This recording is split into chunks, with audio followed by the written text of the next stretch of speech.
5h, 7h, Mathieu Noël. Voici pour les titres de ce 14 novembre 2018. Et l'actu ce matin, c'est aussi ces questions que se posent beaucoup d'automobilistes. Est-il normal, par exemple, d'être sanctionné plusieurs fois dans la même journée pour mauvais stationnement quand le véhicule n'a pas bougé? Quand on se fait verbaliser avec une voiture de location, est-ce au loueur ou au conducteur de payer? Des questions auxquelles la toute nouvelle commission du contentieux sur stationnement payant doit répondre. Bonjour, maître Mathieu Lesage. Bonjour. Merci d'être avec nous. Vous êtes avocat spécialisé en droit des automobilistes. Cette toute nouvelle commission installée à Limoges a commencé à rendre ses premières décisions. Alors tout d'abord, pourquoi le gouvernement a-t-il décidé de créer cette nouvelle juridiction spéciale ? Elle est spéciale, effectivement. Donc, c'est une juridiction administrative, donc on parle bien de recours administratif, et c'est la seule commission nationale qui gère tous les problèmes de stationnement en France. Parce qu'il y en avait tellement qu'on a été obligé de créer ça. C'est ça, en fait. C'est-à-dire qu'en fait, avant, quand vous ne payez pas vos stationnements, c'était une amende. Aujourd'hui, c'est plus une amende, c'est dépénalisé.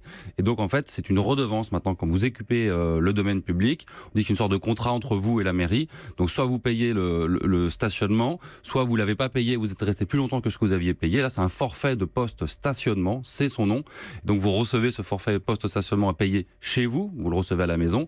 Et si vous êtes en désaccord, vous contestez, et donc vous devez saisir cette commission à Limoges. Et donc, il y a eu un bond des contestations. Cette commission reçoit déjà 10 000 requêtes par mois. C'est un chiffre qui vous surprend ou c'est... Oui et non, c'est-à-dire je trouve que c'est beaucoup et pas beaucoup à la fois, parce qu'avec le forfait post-stationnement et la réforme, il y a plus de verbalisation. Oui, d'accord. Ce nom doit plus être dit, mais il y a plus de gens sanctionnés parce qu'il y a plus de contrôles qui sont automatisés avec les lectures de plaques automatisées, des véhicules qui circulent dans les rues qui vont scanner toutes les plaques d'immatriculation. Donc il devrait y avoir plus de contestations, et donc 10 000 par mois, je trouve que c'est pas énorme, peut-être parce qu'il est plus compliqué de contester aujourd'hui qu'auparavant. Ah oui, c'est plus compliqué. C'est plus compliqué parce que je vous ai dit comment faire, mais en fait, j'ai fait simple. En fait, c'est beaucoup de paperasse. Ah oui, ça décourage beaucoup d'automobilistes d'après vous. Déjà, effectivement, le système de contrôle est assez efficace. Donc, normalement, les erreurs sont moindres qu'au préalable. Ceci étant, alors pour contester, en 2 phrases, vous avez un délai d'1 mois, vous faites un recours administratif, c'est sexy. Pas vraiment. Recours administratif préalable obligatoire. Bref, vous devez contester auprès de la commune ou de la société privée qui a le pouvoir de sanctionner. Et au bout si vous essuyez un refus, vous devez ensuite, dans le délai d'1 mois, à nouveau contester devant la commission. Mais au préalable de tout ça, il faut comme avant avoir payé. On peut contester, mais on paye d'abord. Pas comme avant. Avant, justement, vous contestiez ou vous payez. C'était du droit pénal. Ah oui, d'accord. C'est-à-dire, soit je paye parce que j'ai fait une faute, je reconnais, ou je conteste. Là, en fait, il faut, avant de contester, il faut payer. Être obligé. D'accord. Donc ça aussi, c'est aussi dissuasif. De toute façon, j'ai payé mon amende, de toute façon, ou mon forfait, pardon.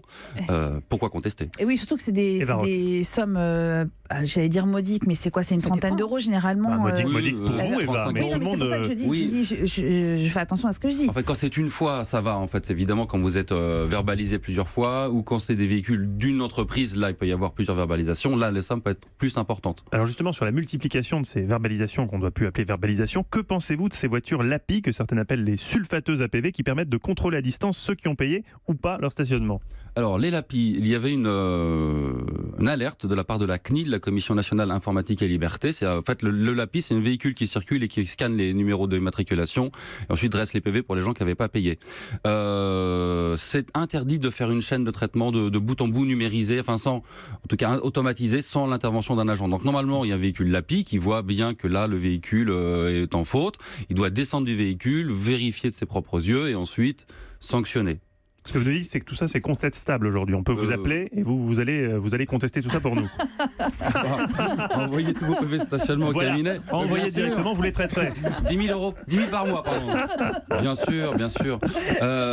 Non, en fait, donc ça s'est posé par exemple pour les personnes handicapées qui ont le droit de se garer évidemment sans payer le stationnement, et puis sur toutes les places, pas seulement les places bleues.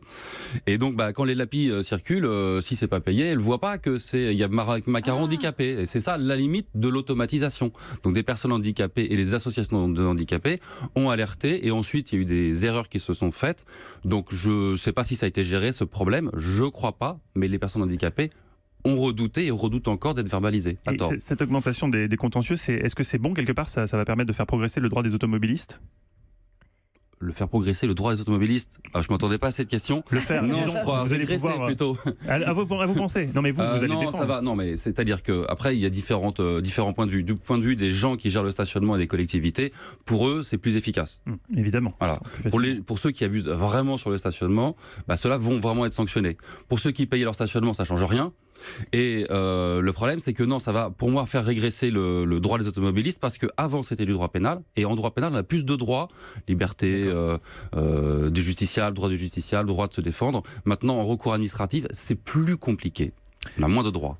Merci beaucoup Mathieu Lesage d'avoir été avec nous. Je rappelle que vous êtes avocat spécialisé en droit des automobilistes et vice-président de l'Automobile Club des avocats. Merci.